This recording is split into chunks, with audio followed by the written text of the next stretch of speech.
I love asking questions, and it's been a treat to ask one or two from the other end, but it's a particular privilege to have the right prerogative to ask a range of questions, right and wrong, maybe a little quirky here and there. And it's such a privilege. It's been a privilege the entire last week, reading one after another Professor Basu-Nanda's fiction in English and Bangla. So here we go. It's titled Ambidexterity. So might I just begin on that note? I'm reminded of, somebody I could call in one respect your neighbor, Ketuki Kushari Dyson. She talks about how she's been in Shantiniketan at the department before, and she talks about how she's always lived with duality. In fact, she writes, she's also a practicing bilingual writer. So how would you relate these two words, ambidexterity and duality, to see a tension between the two? Is ambidexterity somewhere a little more, shall we say, comfortable a word, somebody who can easily straddle the two? And duality, does that present a certain kind of tension? নমস্কার। শান্তিনিকেতনে এসে ইংরেজিতে কথোপকথন করতে যে একটু অস্বস্তি হচ্ছে না তা বলতে পারি না, কিন্তু যেহেতু এই অনুষ্ঠানের মেজাজটা ইংরেজি এবং কিছু কিছু বই পুস্তক আমি ইংরেজিতে লিখেছি, তাই যে অনন্যার সঙ্গে আলাপ আলোচনার বেশিরভাগটাই আমরা ইংরেজিতে করি। কেমন অবশ্য যেখানে বাংলা অপ্রতিরোধ হয়ে উঠবে মাথা ছাড়া দিয়ে, তখন আমরা ইংরেজি থেকে ওই অ্যাম্বিডেক্সট্রিটি সূত্র ধরে বাংলায় চলে যাবো। কেমন? এই প্রশ্নের উত্তরটা প্রথমে আমি একটু বাংলায় দেবো, তারপরে আমি ইংরেজিতে আসছি। আমি যে প্রজন্মের বাঙালি, সে প্রজন্মের বাঙালিদের মধ্যে ইংরেজি বনাম বাংলা এই বিতর্কটা ছিল না। বিশেষ করে সাহিত্যের ভাষা, সাহিত্যের দুটো শ্রুতি আমাদের মধ্যে প্রবহমান ছিল।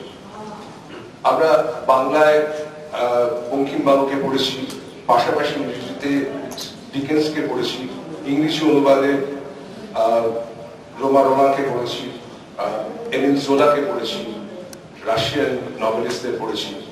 কখনো মনে হয়নি যে এই দুটোর মধ্যে একটা বিরোধ আছে, দুটোই সাহিত্যের স্রোত। আর একটা ব্যক্তিগত কথা বলছি, অনন্যা, আমি যখন ছোট ছিলাম তখন আমি কিছুতেই ইংরেজি পড়তে চাইতাম না। My parents would have a very difficult time trying to get me to read in English, read novel books in English, and they would try subtle persuasion.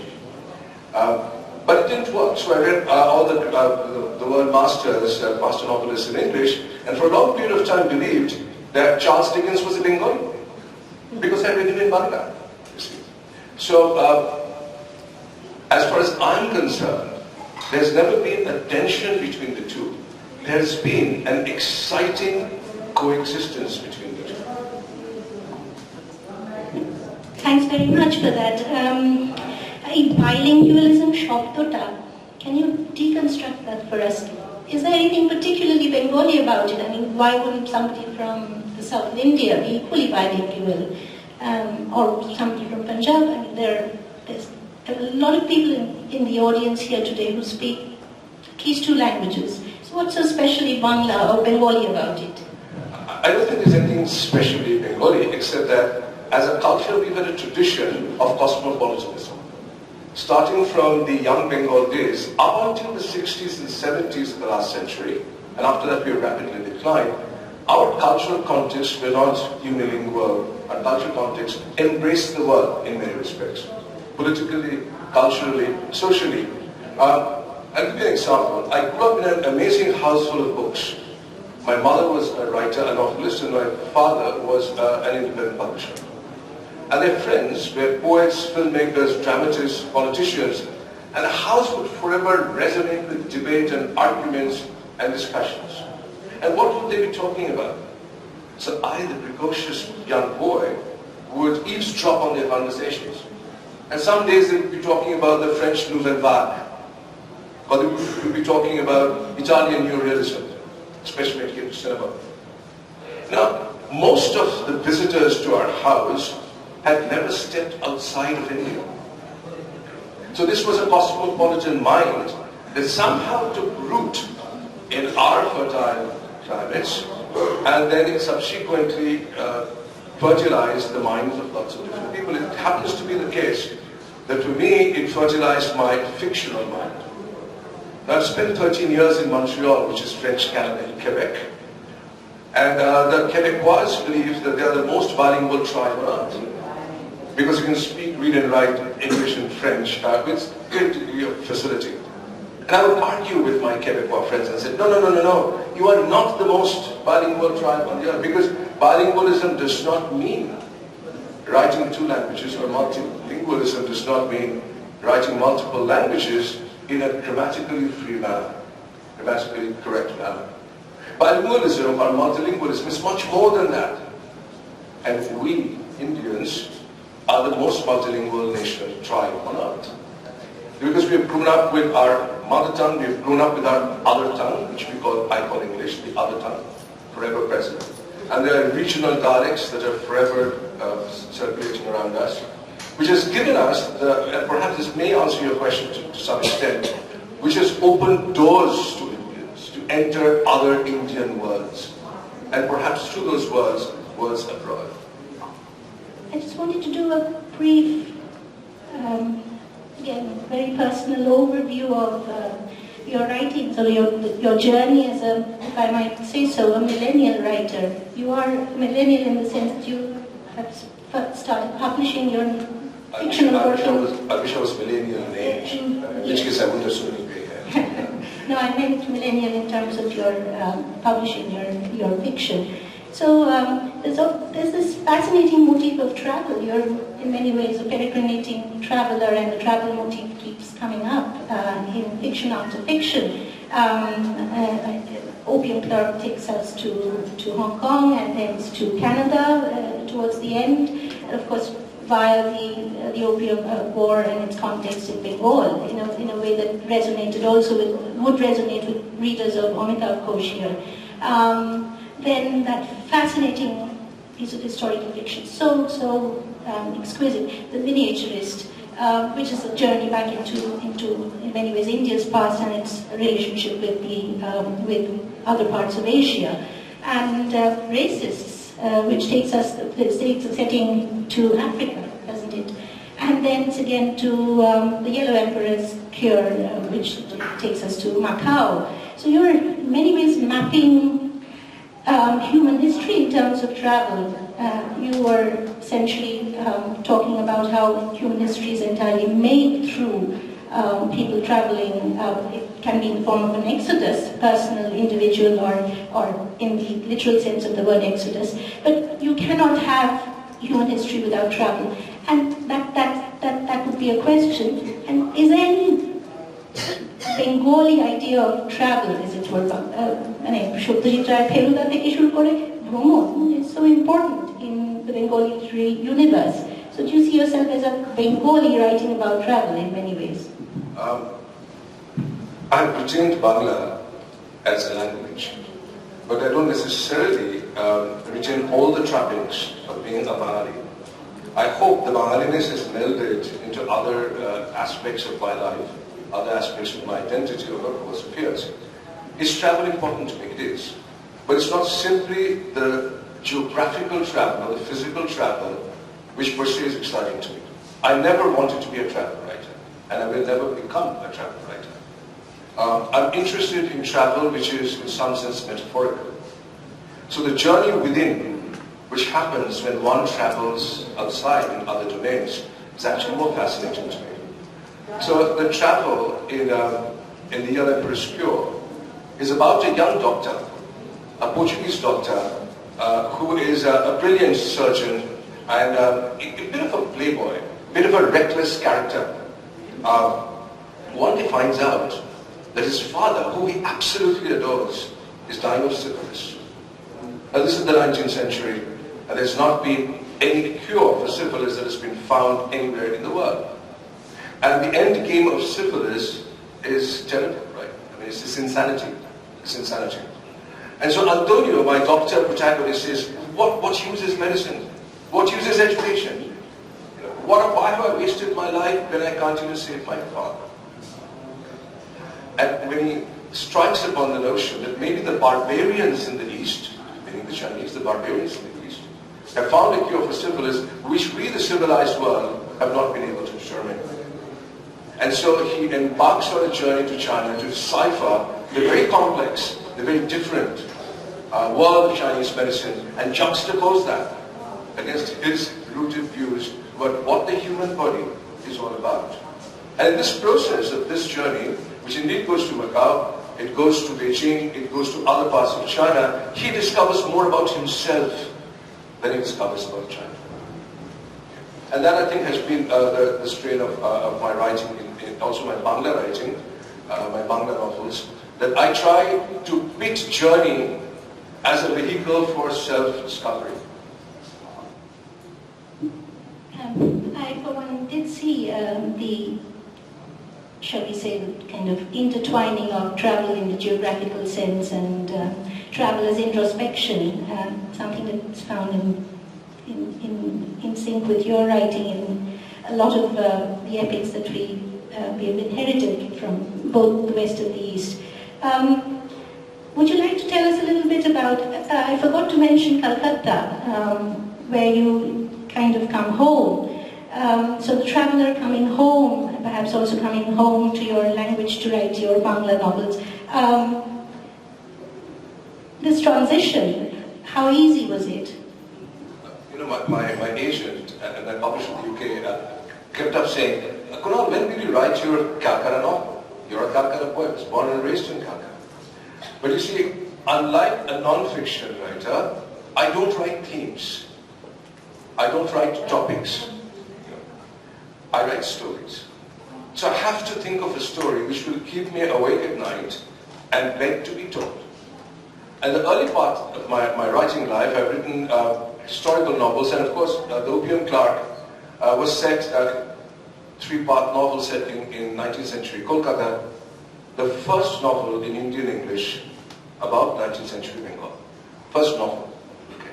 But I've not written a contemporary novel about Kolkata, because I didn't have a story which kept me awake at night. And let me just tell you how the story of Kolkata came about. So we all have our private prides, right? My wife Shushmita has grown up in Shantiniketan. And Shantiniketan is a private pride. She apparently knows every tree.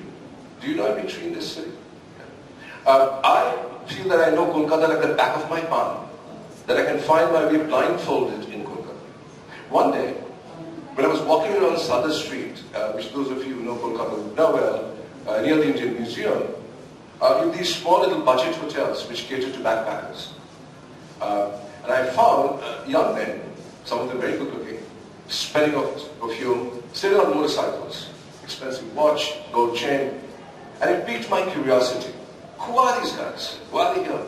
Who are they waiting for? So I struck up a conversation with a shop which said juice, fruit juice in the area. I said, "Kaun hai log?" He said, "Oh, वो tourist guide है. जब लोग आते हैं बाहर से उसको लेके जाते हैं, दक्षिणेश्वर जाते हैं, पुरी जाते हैं, कलकत्ता दिखाते हैं घुमा के." I said, "और क्या करते हैं?" I said, "अब कोई drugs works लगे तो चाहिए तो वो ले आए." I said, "Oh, और क्या करते हैं?" I said, "और दूसरा कुछ सेवा लगे तो." And he stopped. दूसरा कुछ सेवा लगे तो. And that was the spark that ignited Calcutta. I said, there's a story here. I thought I knew Kolkata like the back of my palm, but here is a culture, is a subculture of young boys, young men, who make a living. And I need to understand not simply their sexual life, I need to understand everything about their life, their families. Most of them are married, so about their wives. What are their dreams, what are their desires, what are their losses. And that's how, in a way, I came back to contemporary, to Kolkata. And of course, Kolkata is so seductive. Once you arrive, for me, it's very hard to leave. So I tried to leave with another novel which was set outside, then another novel which was set outside, but then madness struck. And I wrote 4 novels in Bangla, which were substantially set in Kolkata. I'm sure that will resonate with Yael, who spoke in the previous session.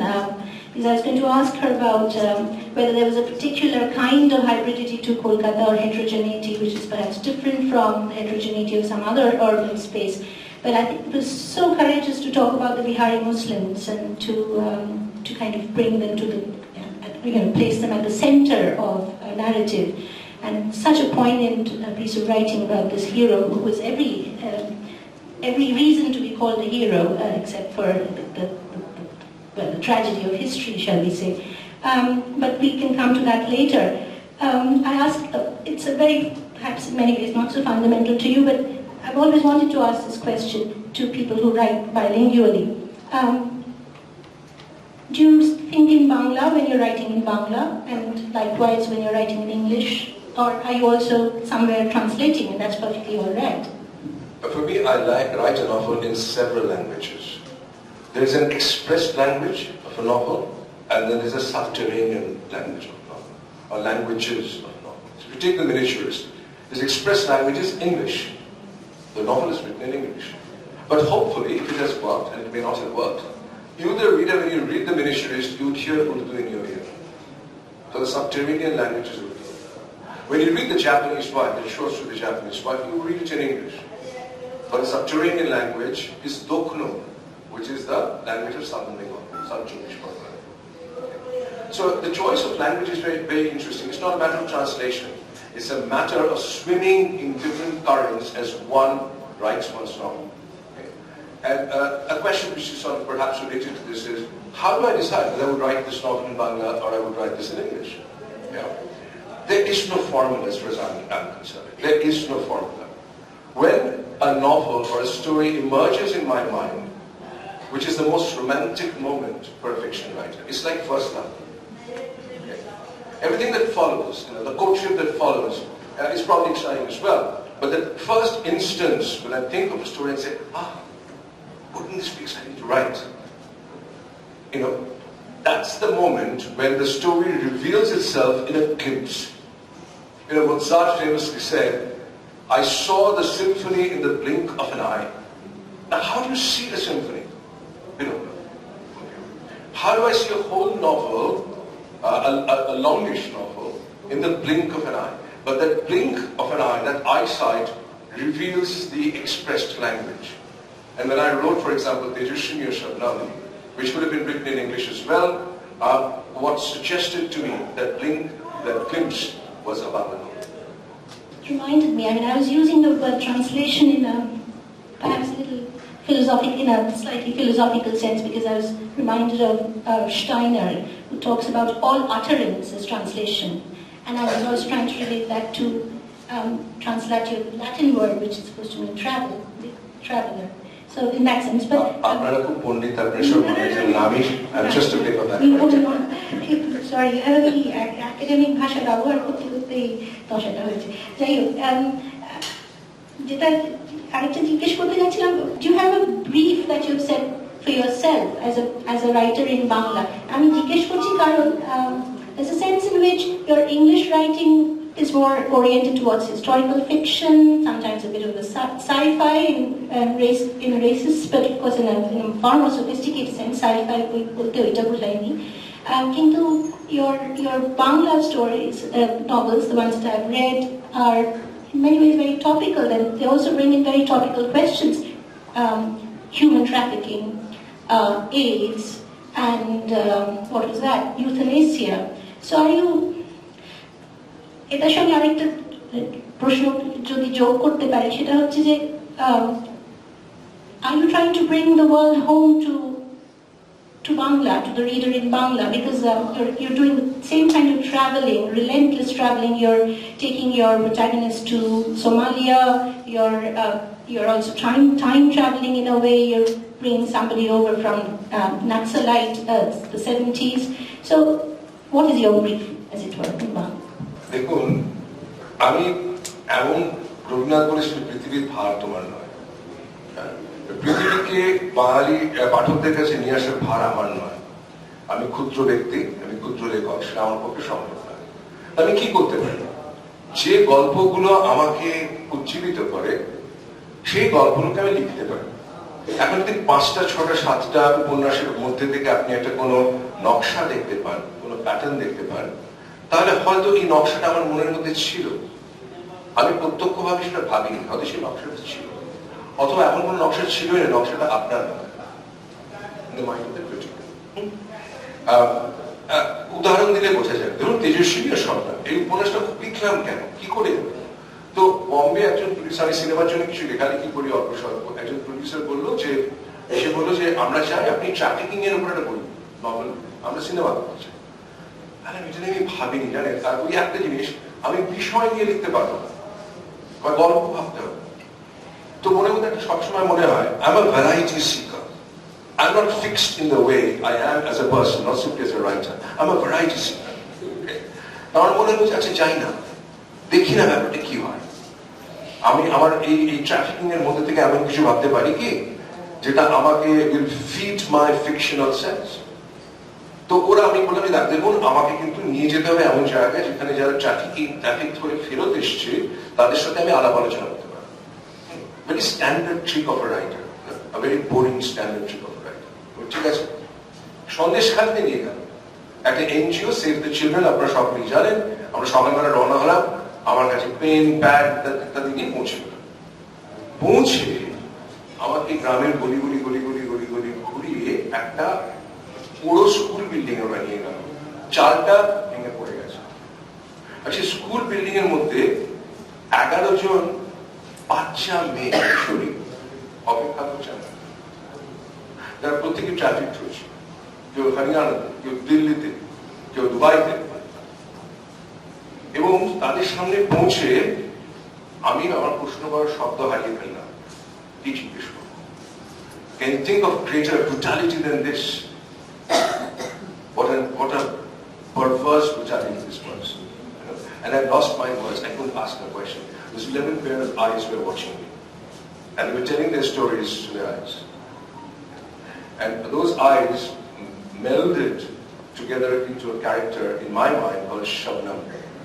আমি ভাবছি সত্যি আমার দক্ষিণ 24 পরগনার গ্রামের মেয়ে, তাকে traffic করে পাঠিয়ে দেওয়া হয়েছে। আমি একজনকে জিজ্ঞেস করলাম চলে আসার সময়, তুমি কোথায় গেছিলে? আমায় বললো আরব দেশে। কোন আরব দেশ? আমি আরব দেশে গিয়েছিলাম। তাকে পাঠিয়ে দিয়েছে আরব দেশে। Can you imagine the disjunction? Can you imagine the tragedy? I was speechless. And that started. I was not trying to educate Bengali readers about trafficking. Other people have done that much more eloquently than I have. There are NGOs that have done brilliant work in that area. আমি কি? কিন্তু ওই অভিজ্ঞতাটা থেকে জন্ম নিল তেজস্বিনী এর সন্তান। They're extremely evocative human stories, all of your writings, short stories as well as your fiction. একটু অন্য প্রসঙ্গে আসতে গেলে writing in Oxford, writing from Oxford, আর কলকাতায় এসে লেখা, Oxford, the small city, the university town, which is also very cosmopolitan, but which also kind of underlines difference because it brings the whole world together.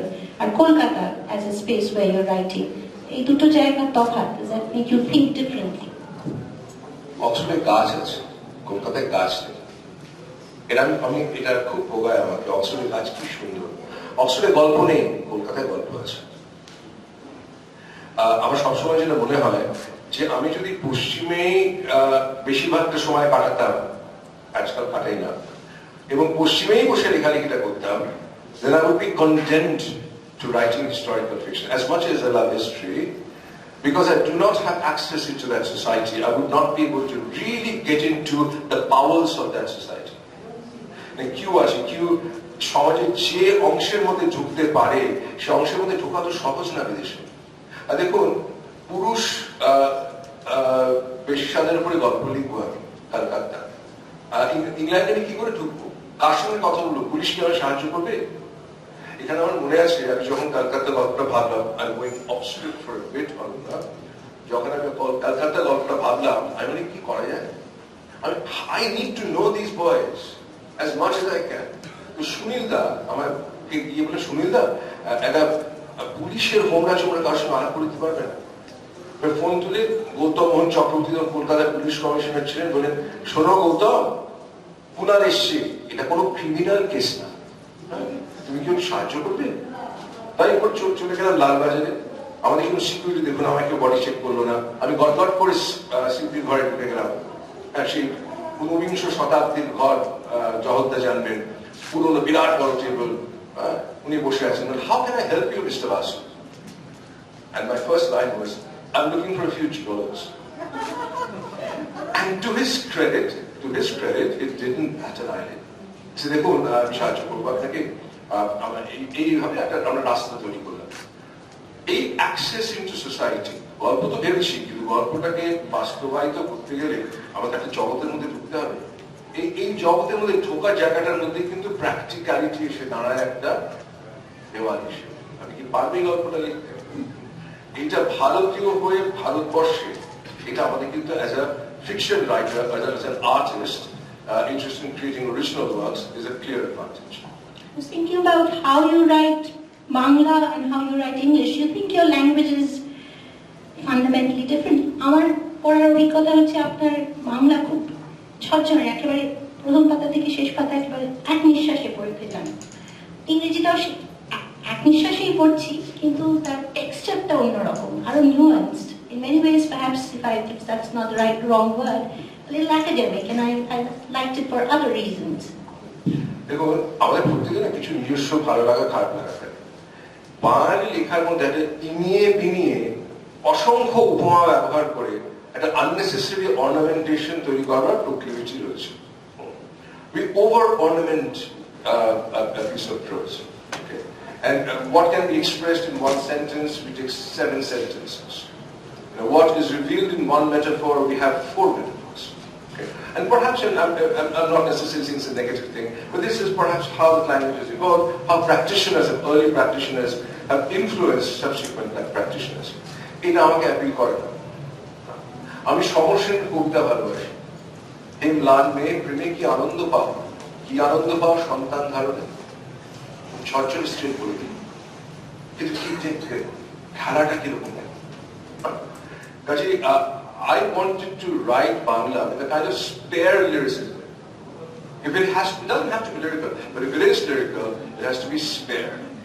Our pure lekhak in English is a person called Kutsia. South African born, lives in Australia now, and he has written some amazing novels. And when you read Kutsia, he writes very visually, but he also writes in a completely spare way. It's almost you're reading computer science. You're reading an equation in computer science. But in that he reveals perhaps a lot more than very elaborate, very ornamental writing. That's not what I know. আমার যেরকম আপনার বাংলা স্বাভাবিকভাবে মধ্যবিত্ত বাঙালি যেরকম অনায়াসে ইংরেজি শব্দ ব্যবহার করে থাকি, your dialogue kind of simulates that. ইংরেজি, আপনার ইংরেজি ভাষাটার মধ্যে আরো the hybridity is perhaps for large scale, কারণ আপনি যেটা বলছিলেন উর্দু শব্দ, ফার্সি শব্দ, like Chinese words, Portuguese words, that heterodoxy এর মধ্যে একটা ওয়ার্ল্ড ল্যাঙ্গুয়েজ তৈরি হয়েছে, যদিও আপনি ইংরেজিতে লিখছেন সেই বোধটা। That was just by way of a comment. একটা প্রশ্ন করে তারপরে অন্য ইতিহাসের প্রসঙ্গে যাব। বাংলা আর ইংরেজি দুটোকে নিয়ে বা কলকাতায় লেখাটাকে নিয়ে, do you think Bangla mainstream writing is metropolitan or otherwise? আজকাল বোধহয় নয়। আমি বহুদিন ধরে বাংলা সাহিত্য পড়ছি, প্রত্যেক বছরই নতুন লেখকদের পড়ছি। এখন বাংলা সাহিত্য মানতে হচ্ছে ত্রিকোণ প্রেম, ফেসবুক প্রেম. Adultery has sort of taken over the Bengali imagination. Yeah. That's what novels are about. And you will see editors say, "Uff, এটা সহ্য হচ্ছে না, সেটাই চাচ্ছে." Okay. খুব metropolitan, খুব cosmopolitan, খুব excitement towards sort of cutting through and getting to the bones of Bengali society in fiction does not really exist. Okay. As far as reaction is concerned, বাঙালি তো ভীষণ নিন্দুক, তাই না? আমরা ভীষণ নিন্দুক। আমাদের প্রশংসার গলা যতটা প্রশস্ত নয়, আমাদের নিন্দার গলা বেশি প্রশস্ত। কাজে আমি যখন আমার প্রথম বাংলা উপন্যাস লিখলাম, তখন মনে হলো এবার বাঙালি সমালোচকরা আমাকে ঝাঁপিয়ে, তুমি আদিন ইংরেজিতে লিখছিলে, তুমি বাংলা লেখার ইতিহাস তোমায় কে দিল, কেন তুমি বাংলা লিখছো? very fortunately, I was spared that onslaught. I don't know why, but I was spared that onslaught. And in terms of creating a world which has many different worlds attached to it, as in some of my novels in English, সবে তো চারটে বাংলা উপন্যাস লিখেছি, আরো লিখব। এবং দু একটা গল্প ভেবেছি উপন্যাস লিখেছি যেটা অনেক বেশি peregrinating novel. It's not necessarily all set in Kolkata, much more peregrinating, and perhaps some of those traits will come back. Your take on history, how would you kind of describe that? এই কারণে বলছি আমার যে শব্দটা বারবার মাথায় আসছিল পড়ার সময়, আপনি কিছুটা তার সেই প্রসঙ্গে বললেনও যে ওই সেভ দ্য চিলড্রেনের ক্যাম্পে গেলেন বা ইনফিলট্রেট করা হিস্ট্রি, সে ইনফিলট্রেট করলে আর এই সাদা কালো ভাগ বা এই তফাৎগুলো বা এই ডিমার্কেশনগুলো থাকে না। তো what does history tell us about class divide? What does it tell us about racism? What is therefore your take on history? I wanted to study history in school. That was my favorite subject, besides Bangla and English. But a whole magnificent stupidity took me away from studying the humanities. So I landed up studying all the subjects that I absolutely hated, which is science and engineering and management. As I was telling you yesterday, I'm an accidental academic. So my first love is history, and I think the historian is still bleeding under wraps of paper. Okay? So I'm fascinated by history. And I'm fascinated by history for one thing. It is an absolute goldmine of stories. Stories about human beings. And many of these stories are incomplete. Are incomplete.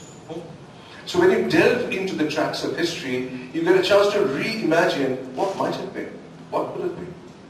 So the two Persian artists, Mir Said Ali and Abdul Samad Shirazi, brought miniature art to India in the reign of Humayun, the second Mughal emperor. Okay. And Abdul Samad Shirazi, great master, had two sons, okay, Behzad and Faisal. Both were average artists. Okay. And when they grew up and joined Akbar's atelier, Faisal is written up. So we can trace Faisal in the Encyclopedia Iranica, we can trace him through historical texts. Faisal is lost. So my question was, what happened to him? Did he die prematurely, which could have happened? Did he leave painting and become art and become something else, given his father's proximity to Akbar?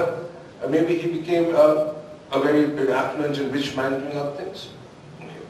What happened to him?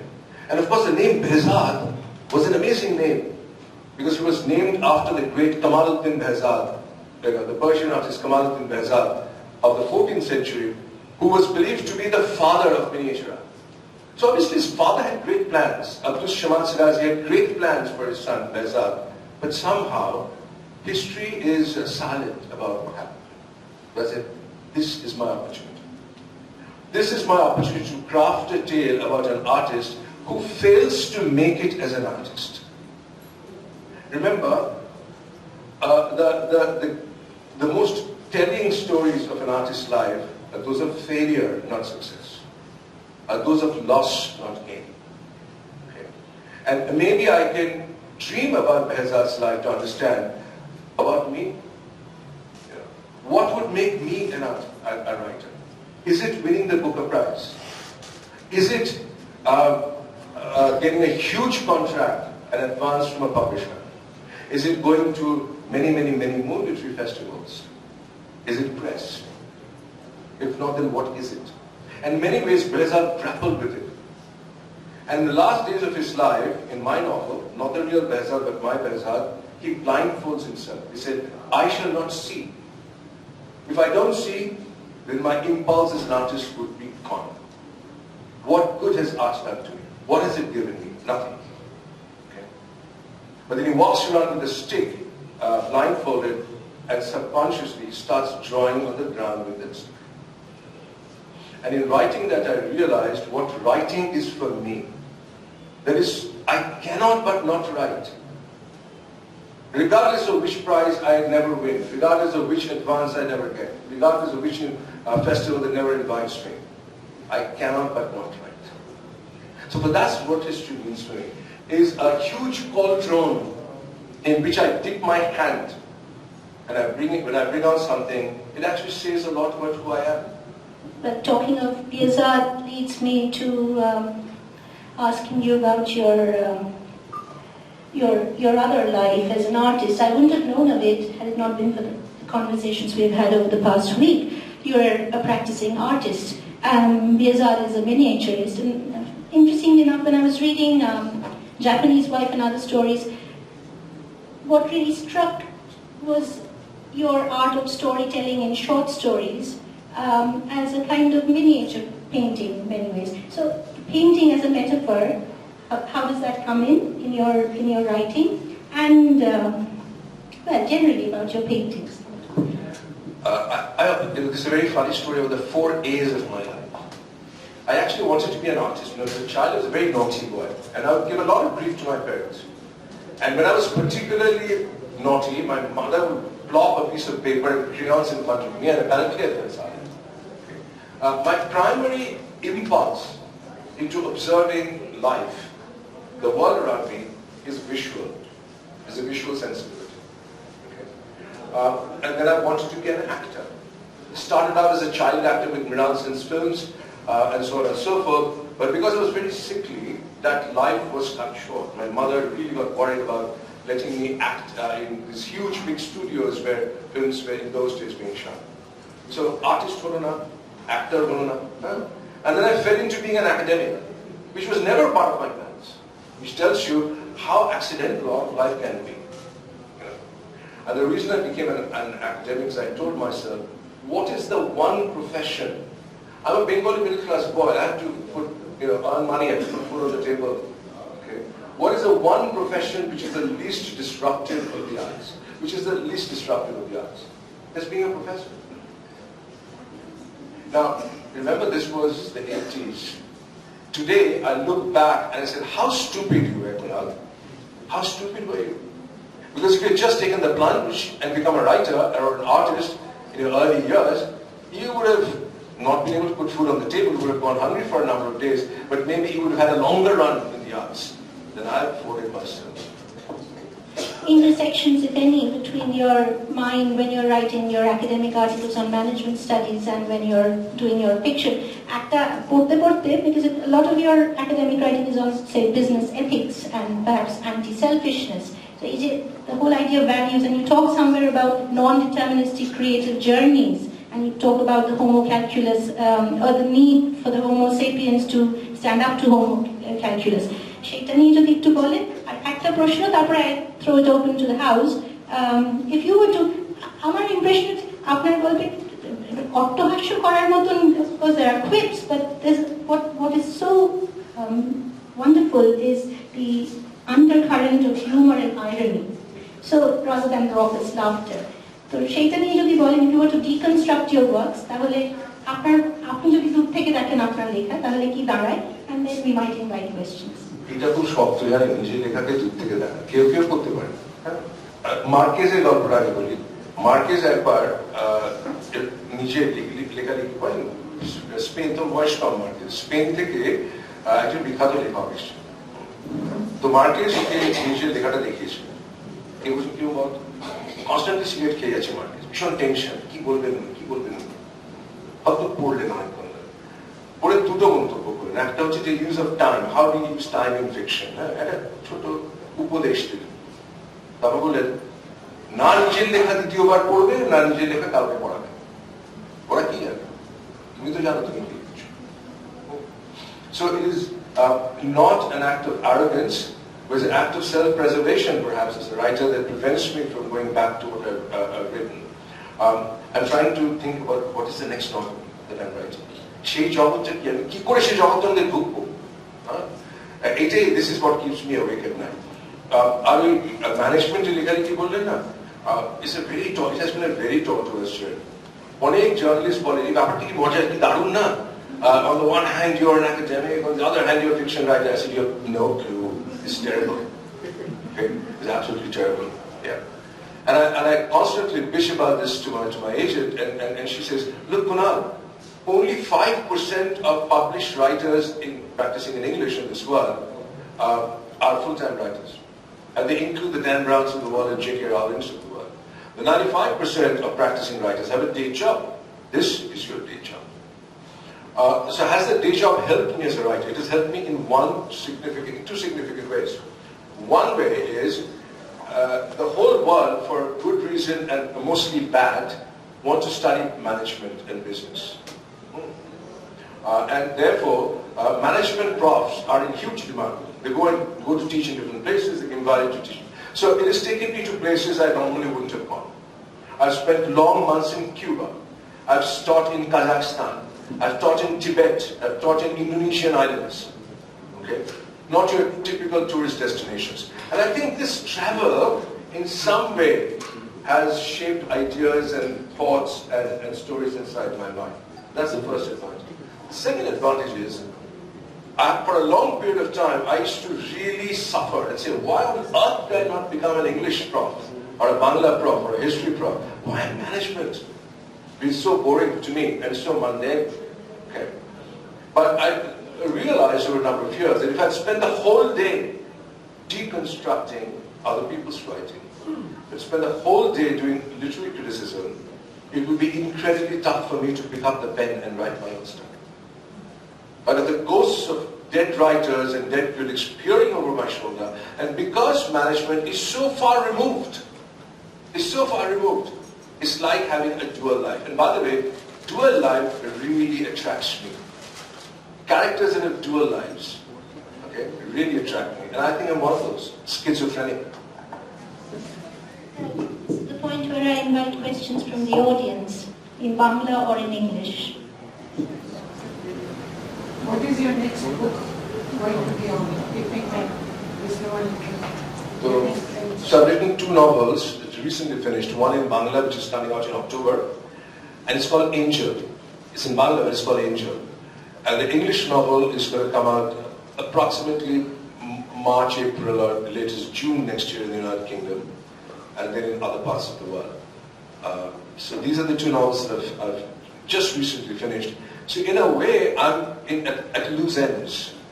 And there's several ideas that are sort of running through my mind about what I need to write next. And I think I should be able to make a judgment and decision about that very shortly. It is absolutely horrific for me not to be writing. Shushmita says, Kunal is happiest when he's pregnant. Yeah? So when I'm pregnant with a novel, I'm a really happy guy. I'm a nice person to be with. When I'm not writing novels, which is now, I suffer from food allergies, which I have been suffering from last week. What is this new novel about? The Bangla novel. English is a bolbo na. Our agent Bishon Rag korbe. Sort of off the point, but I really enjoyed your book, Calcutta, and the protagonist, because he's a very compelling figure. I was going, and took me to a world in parts of Kolkata I never knew, so a very exciting novel. Was that story, is that anything to do with that person's life, or did you just amalgamate many, many stories of all the gigolos you met to create that character? There was no Jamshid Alam who I met. Okay? So I was not writing about the character I researched and met and knew. But Jamshid Alam emerged from, as you said, from many of these boys who I met in Zakaria Street. For those of you who have not been to Zakaria Street, is a very amazing place, right? So at first glance it looks like Cairo or Baghdad. Okay? And lots of things go on there. Not everything is underworld. People think it's happening underworld. First of all, the underworld traders left Zakaria Street. I was so hard-pressed trying to find someone who sells heroin. You know? But I couldn't find somebody who sells heroin there. And not for personal consumption. I should hasten to that. Okay? But in order to try and understand the life of drug dealers, and petty criminals, and things like that. So, but it's a very amazing architecturally also a place of architecture as well.